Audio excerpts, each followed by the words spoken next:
الكريم ونحن على ذلك من الشاهدين والشاكرين والحمد لله رب العالمين. برادران اسلام، معزز سامعین کرام، جمادی الاخری کا مہینہ چل رہا ہے اور اس مہینے کے جو خاص واقعات ہیں ان میں سے ایک یہ بھی ہے کہ اللہ تعالیٰ نے اس مہینے میں نماز کی رکعات کو مکمل فرمایا. معراج کے سفر میں اللہ نے نماز کا تحفہ دیا اور اس مہینہ کے اندر اللہ تعالیٰ نے نماز کی رکعتوں کو مکمل فرمایا. اس سے پہلے نماز دو رکعت تھی، مغرب پہلے سے ہی 3 رکعت تھی، لیکن باقی نمازیں 2 رکعات تھیں. تو نماز فجر 2 رکعت، ظہر عصر 4 رکعت اور مغرب کی 3 رکعت اور عشاء کی 4 فرض رکعات کو مکمل فرمایا. نماز ایمان کے بعد اعمال صالحہ میں جس عمل صالح کا سب سے بڑا رتبہ ہے وہ نماز ہے. اول ما یحاسب به یوم القیامہ، اللہ کے نبی نے فرمایا قیامت کے دن جس عمل کا سب سے پہلے محاسبہ کیا جائے گا، جس کے بارے میں سب سے پہلے پوچھا جائے گا، وہ نماز ہے. اور پھر فرمایا کہ اگر نماز پوری نکل آئی تو سارے اعمال انشاءاللہ پورے ہوں گے. ابتدا اچھی ہوگی تو انتہا بھی اچھی ہوگی. اور اگر نماز میں خدا نہ خواستہ کوئی کمی کوتاہی نکل آئی تو پھر اس کے لیے بچنا مشکل ہے اور فرضوں کی کمی کو نفل سے پورا کیا جائے گا. اللہ تعالیٰ نے قرآن میں حکم دیا ہے اتل ما اوحی الیک من الکتاب واقم الصلاۃ ان الصلاۃ تنہی عن الفحشاء والمنکر ولذکر اللہ اکبر. کہ 3 باتوں کا حکم دیا اس آیت میں. اتل ما اوحی الیک من الکتاب، کہ جو کتاب اللہ نے تمہاری طرف بھیجی ہے یعنی قرآن پاک، اس کی تلاوت کرو، اس کو پڑھو. قرآن کا پڑھنا نور ہے، قرآن اللہ کا نور ہے. قد جاءکم من اللہ نور و کتاب مبین. تو اللہ تعالیٰ نے اس کو نور کہا ہے اور یہ اللہ کا کلام ہے اور مخلوق نہیں ہے. ایک فتنہ اٹھا تھا ایک دور میں کہ قرآن مخلوق ہے، اور اس پر کتنے سارے علماء کو برسرے ممبر کے اوپر بیٹھ کر بادشاہوں نے اور اپنے دربار میں کھڑے کر کر کوڑے لگائے اور پھانسی کے پھندے پہ چڑھائے. امام احمد بن حنبل ڈٹ گئے کہ نہیں، قرآن اللہ کا کلام ہے، مخلوق نہیں ہے. اور اس فتنے کو بچانے کے لیے امام احمد بن حنبل کو دربار کے اندر خلیفہ وقت نے کوڑے لگوائے اور کچھ علماء ادھر مل گئے اس کے موقف کی تائید کرنے لگے. لیکن امام احمد بن حنبل ڈٹ گئے اور اتنا ڈٹے کہ جب اس حال میں شہادت ہوئی تو اللہ نے شہید ہونے سے پہلے امام احمد بن حنبل کو اپنا دیدار کرایا. اور ان کا وہ جو کرتا جس میں انہوں نے اس مسئلے کے لیے کوڑے کھائے تھے اور خون لگا تھا، امام شافعی نے اس کرتے کو پانی میں ڈبو کر اس کا پانی پیا اور کہا یہ تبرک ہے میرے لیے کہ آپ نے اس کرتے میں جو جہاد کیا ہے دین کو بچانے کے لیے، وہ آئندہ آنے والی نسلوں کے لیے انعام ہے. تو اس طریقے سے قرآن کو محفوظ کیا.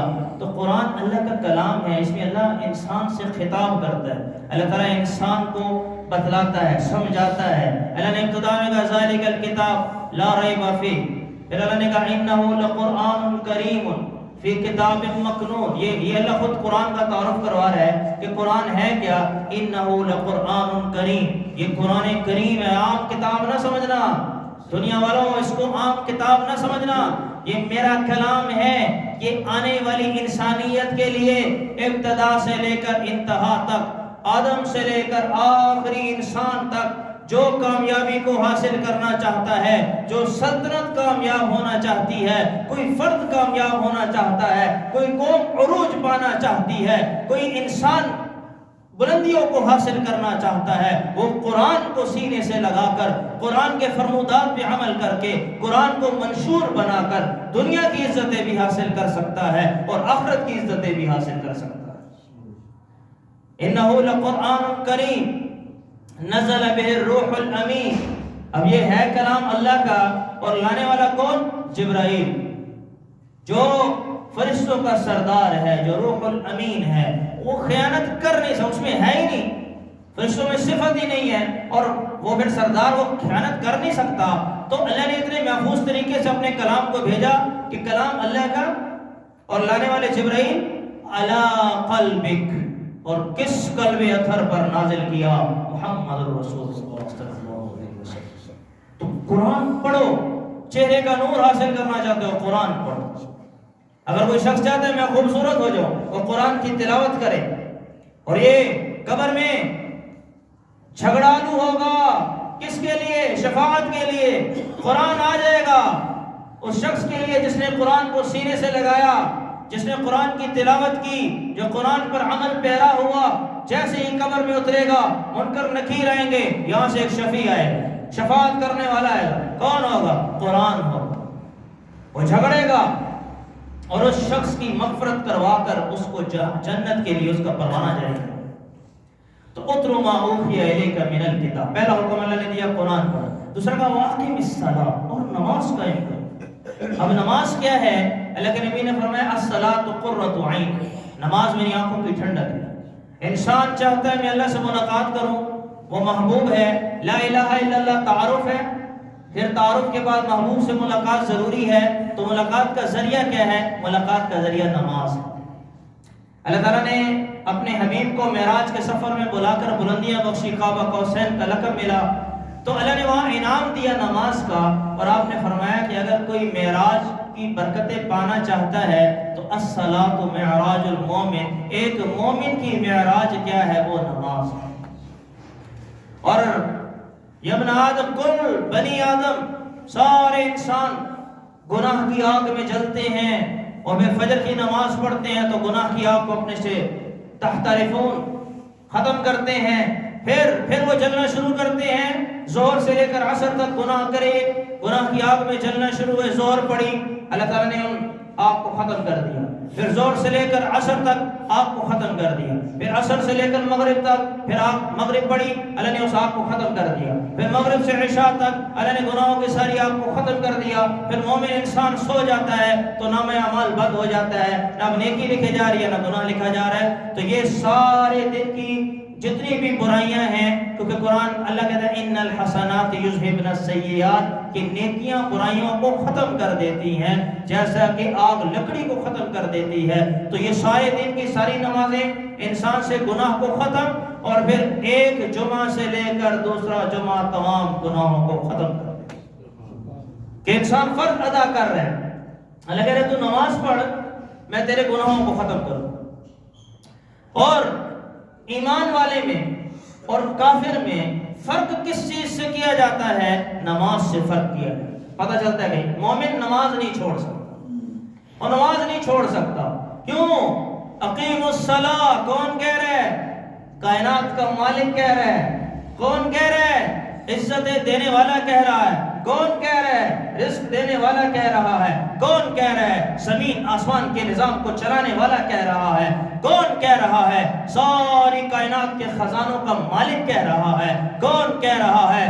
زندگی دینے والا کہہ رہا ہے۔ کون کہہ رہا ہے؟ موت دینے والا کہہ رہا ہے۔ کون کہہ رہا ہے؟ صحت کی نعمت دینے والا کہہ رہا ہے۔ کون کہہ رہا ہے؟ جوانی کی دولت دینے والا کہہ رہا ہے۔ وہ رب العالمین کہہ رہا ہے، جس کی بادشاہت نہ ابتدا ہے نہ انتہا ہے، وہ الاول والآخر والظاہر والباطن وهو بكل شيء علیم، جس کا تعارف کیا ہے؟ اللہ لا الہ الا هو الحی القیوم لا تأخذه سنة ولا نوم له ما في السماوات وما في الارض من ذا الذي يشفع عنده الا باذنه يعلم ما بين ايديهم وما خلفهم ولا يحيطون بشيء من علمه الا بما شاء وسع كرسيه السماوات والارض ولا يؤوده حفظهما وهو العلي العظیم۔ یہ اللہ خود اپنا تعارف کروا رہا ہے قرآن میں، سورہ بقرہ کی آیت الکرسی میں۔ وہ اللہ حکم دے رہا ہے نماز کا، اور قرآن میں 80 مقام پہ اللہ نے کہا اقیم الصلاۃ، نماز قائم کرو۔ اقیم الصلاۃ، یہ نہیں کہا ادا کرو۔ بڑا خوبصورت جملہ ہے کہ قائم کرو، یہ نہیں کہا ادا کرو۔ کام کرنے میں اور ادا کرنے میں کیا فرق ہے؟ کہ ادا کر دی، کوئی پتہ نہیں، نہ وضو صحیح طریقے سے کیا، نہ آداب کا خیال رکھا، نہ نماز میں رجحان رہا، نہ دھیان رہا، اور انسان آیا اور اللہ اکبر کی اور السلام پر پتہ چلا نماز پوری ہوگی اور چلا گیا، بس یہ نہیں، نماز کو قائم کرنا ہے۔ قائم کیا ہے؟ مومن کے اعضاء جوارح سے پتہ چلے یہ مسلمان نمازی ہے۔ پھر نمازی کیا کرے گا؟ اللہ کہہ رہے ہیں ان الصلاۃ تنہی عن الفحشاء والمنکر، کہ بے شک نماز روکتی ہے برائی سے اور بے حیائی سے۔ کہ ایک مومن ہے وہ 5 وقت اللہ کے دربار میں آتا ہے اور اللہ سے ملاقات کرتا ہے، فرشتوں کے ماحول میں رہتا ہے، اگر پہلے اس میں ہے یہ گناہ، انشاءاللہ نماز کی برکت سے اللہ اس کو دور فرما دے گا۔ اللہ تعالیٰ نماز کی برکت سے اس کو دور فرما دیں گے، اور وہ شخص انشاءاللہ تعالیٰ جو نمازی ہے نہ وہ بے حیا ہوگا، نہ وہ فحش گفتگو کرنے والا ہوگا۔ تو اللہ کے نبی نے کبھی نماز نہیں چھوڑی۔ ایک مومن تو منافق کی بھی جرت نہیں ہوتی تھی کہ اللہ کے نبی کے دور کے اندر نماز چھوڑ دیتا۔ صحابہ فرق ایسے کیا کرتے تھے کہ جو نمازی بے نمازی ہے کافر، نماز فرق کرنے والی ہے کس کے درمیان؟ مومن اور کافر کے درمیان، کہ یہ نماز تو پیمانہ ہے، تو اس کو اللہ سے ملاقات کا شوق نہیں ہے، کہ اللہ خود کہہ رہے حی علی الصلاۃ حی علی الفلاح، آؤ نماز کی طرف، آؤ کامیابی کی طرف۔ تو یہ چاہتا ہے مجھے نہ کامیابی چاہیے، وہ ایک تاجر صبح سے اپنے مال کو بیچ رہا ہے، وہ چاہتا ہے میں کامیاب ہو جاؤں، اور مسجد کے سامنے اس کی دکان ہے، اور نمازی کا پکارتا ہے مؤذن حی علی الصلاۃ، آؤ نماز کی طرف، حی علی الفلاح، آؤ کامیابی کی طرف۔ وہ اپنی دکان بند نہیں کرتا، تو یہ سمجھتا ہے کہ کامیابی میری دکان میں ہے، وہ انکار کر رہا ہے، اور اگر نماز کا انکار کر دیا تو پھر کافر۔ اگر کسی نے نماز کا ایک پڑھنا نا بہت بڑا گناہ، بہت بڑا گناہ ہے۔ کسی نے اگر نماز کو قضا کر دیا، ادا وقت سے دیر سے ادا کیا، اگر غلطی سے ہوگی تو اللہ معاف کرنے والا ہے، استغفار کریں، ادا کریں، لیکن اگر نماز قضا کر کے ادا کی، یعنی وقت پر ادا نہیں کی، قضا ہو گئی، تو دو حکم کی مقدار جہنم میں جلایا جائے گا، اور ایک حکم کی مقدار 82,000 سال ہے۔ اب آپ دیکھ لیں ہمارا معاشرہ اس وقت کٹ رہا، وہ اللہ سے ویسے ہی دور ہوتے جا رہے ہیں، اور جو نماز پڑھ رہے ہیں ان کی نمازیں ٹھیک نہیں۔ تو میں نے اس نماز کی اہمیت، پھر انشاءاللہ نماز کا مسنون طریقہ، پھر نماز کے فرائض واجبات، پھر نماز میں پائی جانے والی غلطیاں، کہ نماز درست کر لیں۔ کیوں؟ اللہ کہہ رہے فویل للمصلین، ہلاکت ہے ان نمازیوں کے لیے، الذین هم عن صلاتهم ساہون، کہ نماز تو پڑھتے ہیں لیکن ایک لمحہ بھی رب کی طرف خیال نہیں جاتا۔ نماز پڑھنی کیسے ہے؟ احسان کو حاصل کرنا ہے۔ احسان کیا چیز ہے؟ کہ ایسے پڑھو، نماز ایسے پڑھنی ہے کہ کیسے پڑھنی ہے، اس کی کیفیت کیا ہو کہ تم اللہ کو دیکھ رہے ہو، کأنکا تراہ، کہ تم اللہ کو دیکھ رہے ہو اور اب نماز پڑھ رہے ہو۔ حضرت علی آتے نماز سے پہلے بیٹھ جاتے اور کچھ دیر استغفار کرتے اور فرماتے تھے میں یہ سوچتا ہوں اور یہ خیال اپنے ذہن میں لاتا ہوں کہ اے علی یہ تیری زندگی کی آخری نماز ہے، اور آخری نماز سمجھ کر پڑھتا ہوں۔ آپ خود سوچیں کسی کو پتہ چل جائے کہ یہ تیرا جمعہ آخری ہے، اس کے بعد تیری موت، تو اس کی نماز کا خشوع اور خضوع کیسا ہوگا؟ تو ایسے خشوع اور خضوع کے ساتھ نماز ادا کرتا ہوں، اور پھر اس انداز سے نماز ادا کرتے کہ ان کو پتہ نہیں ہوتا تھا کہ میرے دائیں بائیں کیا ہو رہا ہے۔ جنگ میں تیر لگ گیا اور تیر ایسا لگا نکل نہیں رہا، بڑی کوشش کی، طبیب ہے تکلیف زیادہ کہ چھوڑ دو، نماز شروع کریں گے نکال، تو اللہ اکبر، وہی صحابہ کی کیا نماز تھی کہ یہ جو اللہ اکبر ہے، یہ تکبیر تحریمہ، یہ کوئی عام نعرہ نہیں ہے، یہ لگتے ہی انسان نفی کر دیتا ہے کہ اب دنیا اور مافیا میں جو کچھ ہے سب خائب و خاسر ہو جائے، اب میں ہوں اور میرا رب ہے۔ اب تعلق کیسا ہے کہ میرا رب مجھے دیکھ رہا ہے، میں نماز میں ہوں، اور میں رب کو دیکھ رہا ہوں کہ میرا رب مجھے دیکھ رہا ہے۔ تو حضرت علی نے نماز شروع کی اور آ کر انہیں تیر نکالا، ان کو پتہ نہیں چلا، اور نماز کے بعد کہنے لگے کچھ خبر آواز آ رہی تھی سمجھ نہیں آئی، کہا وہ جو تیر نہیں نکل رہا تھا زخم سے نکال دیا، کہا مجھے پتہ ہی نہیں چلا۔ صحابہ نماز پڑھتے، پرندے آ کر ان کے سروں پہ بیٹھ جاتے، تناور درخت کھڑا ہے۔ تو ایسی نماز تھی صحابہ کی جو اللہ کے نبی سکھلا کر بتلا کر چلے گئے دنیا سے، اور پھر اہمیت بتلا کر گئے۔ آپ نے فرمایا میرا دل یہ چاہتا ہے، آپ رحمت للعالمین ہیں، کہا میرا دل یہ چاہتا ہے کہ جو لوگ مسجد کی نماز کو چھوڑ کر، جماعت کی نماز کو چھوڑ کر گھروں میں نماز ادا کرتے ہیں، میں نوجوانوں کو اکٹھا کروں اور انہیں کہوں ایندھن لے کر آؤ اور ایندھن اکٹھا کرو اور جا کر ان کے گھروں کو جلا دو جو بغیر عذر کے گھر میں نماز ادا کر رہے ہیں۔ یہ بتلا کر گئے، سمجھا کر گئے کہ نماز کیا چیز ہے۔ دنیا سے ایک انسان جا رہا ہو تو جو وصیت کرتا ہے اس کی بڑی اہمیت ہوتی ہے۔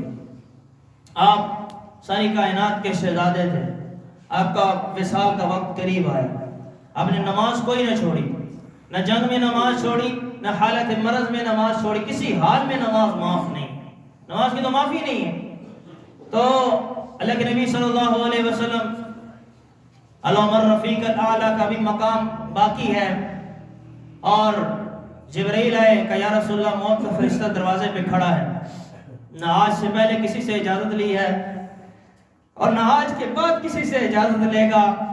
یہ واحد ہستی ہے کائنات کی کہ جس کے لیے ملک الموت نے انتظار کیا، اور جبرائیل جا کے پوچھنے گئے یا رسول اللہ اگر اجازت ہو، اللہ نے کہا ہے، یہ اللہ نے کہا ہے کہ جاؤ پہلے اجازت لینا، کیا رفت اور بلندیاں ہیں میرے محبوب کی کہ زبان بیان سے قاصر ہے کہ جاؤ پہلے اجازت لینا، اجازت دے تو اندر جانا ورنہ وہیں سے واپس لوٹنا۔ تو جبرائیل آئے گا یا رسول اللہ ملک الموت اجازت چاہتا ہے۔ تو آپ نے حضرت جبرائیل کی طرف دیکھا، اور کچھ روایات میں آتا ہے کہ آپ کو اس وقت بھی امت کی فکر تھی کہ جبرائیل پوچھ کر آؤ کہ میرے بعد میری امت کا کیا ہو۔ آج یہ امت کا اس کا نوجوان جو اپنے محبوب کی سنتوں پر چلنے کے لیے تیار نہیں ہے، محبوب کی صورت کو اپنانے کے لیے تیار نہیں ہے، محبوب کی سیرت کو اپنانے کے لیے تیار نہیں ہے، محبوب کے طریقے کو اپنانے کے لیے تیار نہیں ہے، محبوب کے رستے پہ چلنے کے لیے تیار نہیں ہے۔ وہ عشق کا دعویٰ تو کرتا ہے لیکن اگر اس کی صورت کو دیکھو تو محمد ہی نہیں لگتا، سیرت کو دیکھو تو محمد ہی نہیں لگتا۔ صحابہ تو دور سے پتہ چلتا تھا کہ عشق اور رسالت میں ڈوبے ہوئے چلے آ رہے ہیں، نہ کسی دعوت نہیں دیتے تھے، ان کو دیکھ کر لوگ اسلام میں داخل ہوا کرتے تھے۔ یہ مزاج اگر امت کے اندر آئے گا تو پھر اسلام امت سے پھیلے گا، ساری دنیا کے اندر اسلام کا بول بالا ہوگا۔ جب تک یہ نبی کی سیرتیں اور صورتیں اپنے اوپر نہیں اپنائیں گے، خدا کی قسم ساری دنیا میں ذلیل اور خوار ہوتے ہیں۔ صحابہ نے کیوں اللہ کے نبی کو سیرت کو اپنایا؟ اللہ نے ساری دنیا کے اندر چمکا کے دکھا دیا۔ تو جبرائیل گئے اور کہا یا رسول اللہ کہنے والا سوف یعطیک ربک فترضا، اللہ تعالیٰ آپ کی امت کے بارے میں آپ کو راضی کرے گا۔ پھر آپ نے پھر دو وصیت ارشاد فرمائی، آپ کے آخری کلمات تھے۔ اب دیکھیے میرے نبی جاتے جاتے دنیا میں کہہ رہے ہیں اور میری امت دو کام کرنا، ایک نماز مت چھوڑنا اور ایک اپنے ماتحتوں کا خیال رکھنا۔ یہ آخری کلمات تھے آپ صلی اللہ علیہ وسلم کے کہ نماز مت چھوڑنا۔ تو جب نماز چھوڑ دی تو سارے بھلائی اور خیر کے کام ختم، کہ نماز چھوٹ گئی اور دنیا و مافیہ کی ساری نعمتیں بھی ختم ہو جائیں تو یہ اس کے سامنے ہیچ ہیں۔ لیکن آج ایک شیطان نے ایک سجدے سے انکار کیا تھا، اللہ نے راندے درگاہ کر دیا، ایک سجدے سے انکار کیا۔ آج میں اور آپ کتنے لوگ ہیں کتنے سجدوں سے انکار کرتے ہیں اور یہ سمجھتے ہیں کہ اللہ بخشے سی، اللہ بخشنے آتے ہیں۔ اور کیسے؟ اللہ کا ایک نظام ہے، جزا بھی ہے، سزا بھی ہے، جنت بھی ہے، جہنم بھی ہے، ورنہ تو پھر کسی کو پتہ نہیں چلے گا۔ اللہ تعالیٰ نظام نے کیوں امتحان میں ڈالتے ہیں، آزمائشیں کیوں آتی ہیں؟ تاکہ پتہ چلے کون سچا مومن ہے کون جھوٹا ہے۔ بنو خزاعہ کے دو شخص انتقال ہو گیا، ایک سال پہلے جہاد میں شہید ہوا اور دوسرا 1 سال کے بعد فوت ہوا۔ طلحہ بن عبداللہ نے خواب میں دیکھا کہ جو شخص جن کا جو جہاد میں شہید ہوئے ہیں وہ بعد میں جنت میں داخل ہو رہے ہیں، ان کے ساتھی دوسرے نے وہ جنت میں پہلے داخل ہو رہے ہیں۔ تو بڑے حیران ہوئے کہ شہید کا بڑا مقام ہے، مرتبہ ہے۔ تو اللہ کے نبی کی خدمت میں یا رسول اللہ میں نے خواب دیکھا ہے، خزاعہ کے 2 شخص، ایک شہید ہوا، ایک کا 1 سال بعد انتقال ہوا، تو بعد والا جنت میں پہلے داخل ہو گیا۔ تو اللہ کے نبی نے فرمایا کہ تم یہ نہیں دیکھتے کہ اس کے 1 سال کے روزے زیادہ ہیں؟ کیا تم یہ نہیں دیکھتے کہ اس کی 1 سال کی 6000 کتنی رکعات زیادہ ہیں؟ تو وہ جو نماز روزے اس نے رکھے ہیں اس کے اعمال میں اضافہ ہوا ہے، تو اس وجہ سے اللہ نے اس کو جنت میں پہلے داخل کیا۔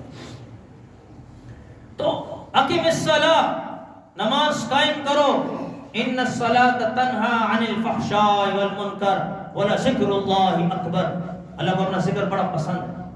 تو نماز اللہ کا سب سے بڑا ذکر ہے۔ نماز پڑھنی کیسے ہے؟ سب سے پہلے تو خشوع بھی ہو، خضوع بھی ہو۔ خشوع کیا ہے؟ خشیت، خوف اللہ کا۔ خضوع کیا ہے؟ عاجزی۔